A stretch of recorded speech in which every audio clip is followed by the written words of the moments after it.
guys, thanks for tuning in. Today we'll be starting a 3-part series video on how I edit some of my street shots. I'll be walking you guys through the entire process in Lightroom, but this series will be specifically focusing on how you enhance coloring and how you make colors pop. Not talking about like making a red stand out in like a desaturated image now, but this is going to actually walk you through and how to making some colors stand out after you've taken the image. This is my way of retouching and editing images, so it's not in any way the only method on how you retouch shots.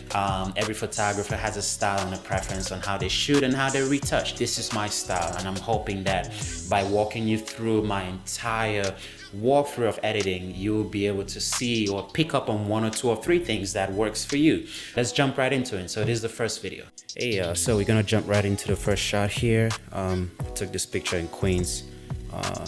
The park is actually called Corona Park. So yeah, I took this picture in Queens, and I went out for a walk, and the sun was setting and the skies were a bit moody, and it actually gave me what I wanted, but I wanted to just make this pop a little bit without altering the image too much. So this is the final edit, what it's gonna look like, and this is the before. Again, final, and this is before. So I'm gonna walk you guys through it and see how I edited it. So the first thing I'm gonna do is to reset this edit here. Let's reset this edit. Come over here, hit reset, everything goes back. So now we have both of this looking alike. I am gonna work with shot 2. So first things first, I like to preserve the originality of any picture that I take. I like to make it look as natural as possible.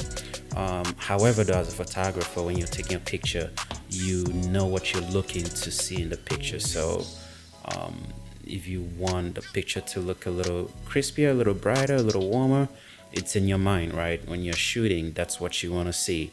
However, I like to shoot as close to what I like as normal, if that makes sense.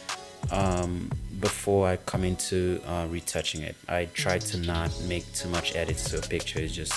That's just not my style. If that's your style, that's fine, but I like to make minimal changes as possible. So for this first shot, first thing I like to do is to make sure that my croppings are done right. So I start with croppings. I don't like the lawn looking here, the grass. I'll just kind of crop this out a little bit, try to center the globe. Nothing crazy, just to taste. Yeah, I like to leave some room after this guy's feet. It's gonna pick up a little bit of the lawn, but that's fine. Yeah, although that's gonna bother me, that's fine. And I do want to point out though that this picture I shoot in RAW all the time, and the advantages of shooting in RAW, as some of you may know, is that it gives you more details of the picture. So it allows you to make changes to the white balance, the colors within, and without losing the picture image. So if you come here, you have all your white balances are still preserved. And if you change this to daylight, if you change this to tungsten, it comes out as if you're shooting from the camera. It doesn't lose quality, if that makes sense. But I don't like using those presets. I am not a fan of presets at all. Nothing against presets actually, but I just like to edit every picture that I take myself. It gives me more control that way as a photographer. So we're gonna switch this back to as shot, and I'll start with messing with the white balance. The white balance looks fine with me, but I'll just pull this down probably a little bit to give that cool tone, not too much. Because it did actually look cool when I shot it. And let's do a little bit of the exposure here, not too much, that's probably too much. This 24 is fine. Pump a little bit contrast, not too much as well. Whatever push and pull you're doing, just try to keep it to the minimum as possible. Again, this is totally preference. Some people like contrasted shots. Like if you want to turn this to a silhouette, you can pull this up and pull down your shadows, and it's still a nice shot. It's still a nice silhouette shot, but that's not what I went for. So I'll just reset these. I'll just pull my contrast in just a little bit, not too much. The highlight, I'll bring down my highlights a little bit. I'm not gonna go into too much details of what each value does. You know, that would be a whole different video. But the highlights here is just to preserve the clouds. Like if you pull it down too much, it now makes the clouds pop. You can do that. I mean, it looks fine. Or if you drag it too much, you start losing some of the clouds. So I just want it just right here. That's fine for me. I'll pull down some shadows a little bit without losing these guys here. I want to keep that. I don't mind losing the little trees in the back. That's fine for me. Just don't want to lose the people down here. Pump up the whites just a little bit. Just the whites makes the brightest parts of your pictures whiter.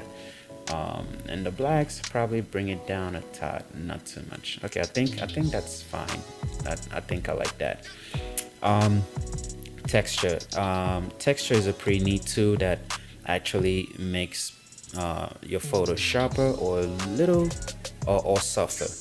So if you pull it down too much, it gives that dreamy look. I don't want that. If you pull it too much, it makes it look too sharp.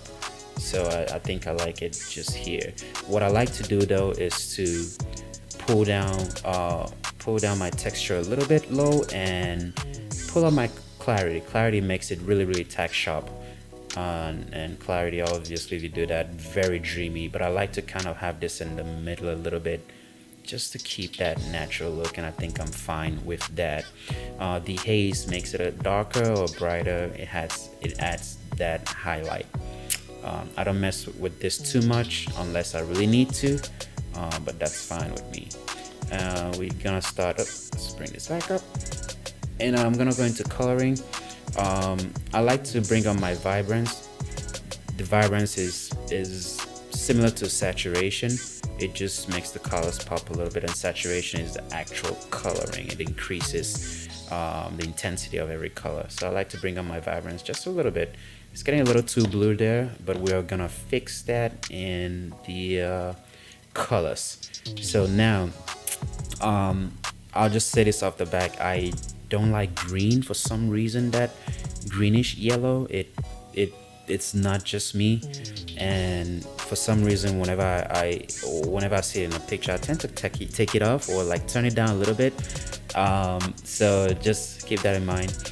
Let's start with the purples. I don't really need the purples here. That tree over here, there were flowers in it that were a little purplish, but I don't need it here because the trees are disappearing anyway. So I'll just turn that down a little bit. Actually, that was magenta. Purple, turn it down. The blue, the sky is a little too blue for me. I think I like it around here. All right, that's fine. Aqua, I'll probably bring that down. Not too much because it affects the sky. If you can see, affects the sky a little bit. So I will just leave that here. For the greens, to compensate and to if I need to keep the greens or if I need to keep this color, I'll just turn down the hue.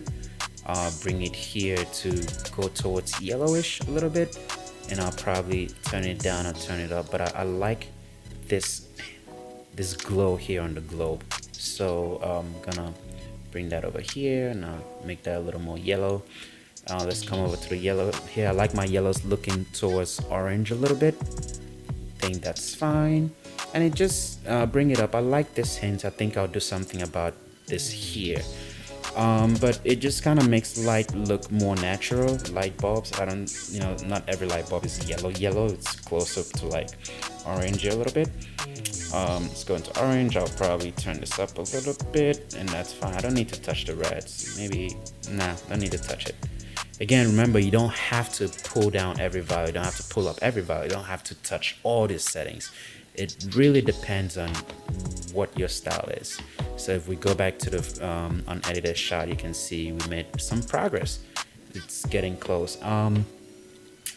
After this, okay, so we have some sharpening, and I'm fine with the sharpening. I feel it's a little too sharp though, so I'll probably put in some noise reduction. Nothing crazy, just right there is fine. And yeah, one of the last things I want to do is to kind of give this a little fadey look. It's a look I've been retouching a lot of my pictures lately. I think I really like it. And I found a very neat trick on how to do this. So you want to, actually before we do that, let's fix this globe. It's kind of bothering me. So to be able to edit just a specific part of the picture, I like to use this radio filter. So choose it, make sure the invert is checked, and then let's just draw around the globe. Well, we'll draw a circle first and then we'll bring it around the globe. That's too much. We'll do this, that, and that should be fine. And I first want to bring out some more details in the globe. Let's just reset these. So let's make it a little brighter. All right, that's fine. And there was actually a light shining from the bottom and hitting the globe, and I really like that look. I couldn't capture it to come out as vibrant as I wanted in the camera, so I decided to fix it here. So that would be the temperature if I turn this up a little bit. As you can see there, yep, I like that actually.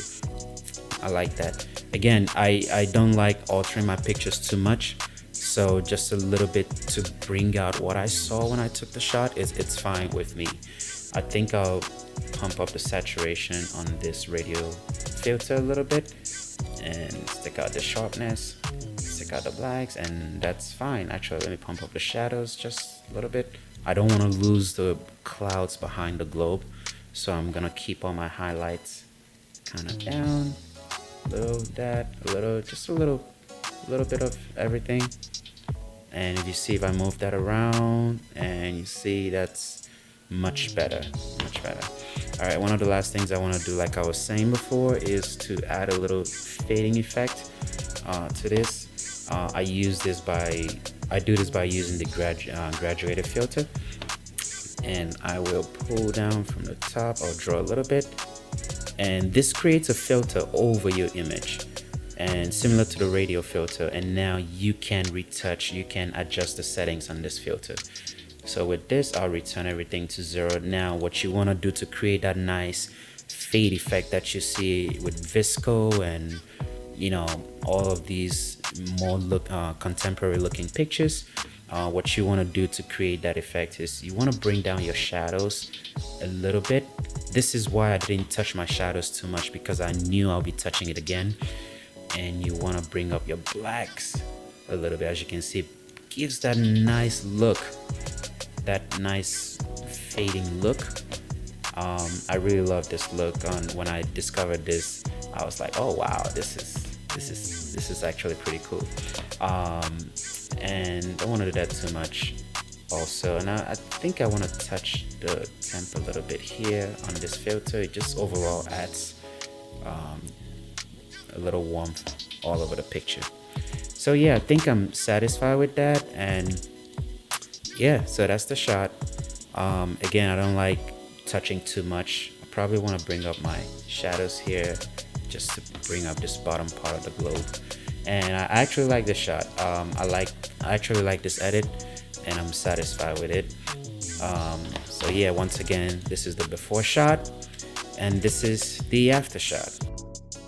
Hey, if this tutorial worked for you, and you've learned something and you've picked up on something you didn't know before, or if you've seen something you probably knew before but I just used it differently, let me know. Let me know what you think in the comment. Let me know if you use all the tools that I use, how hard you go on your editing, how mild you go on your editing. Let me know if you discovered something new you didn't know. If you have any questions at all, feel free to let me know in the comment. And look out for the next 2 videos. I'll be picking some interesting photos to work with. And stick around, and I'll see you next time. Stay creative, keep shooting. It's the only way to get better. See you next time.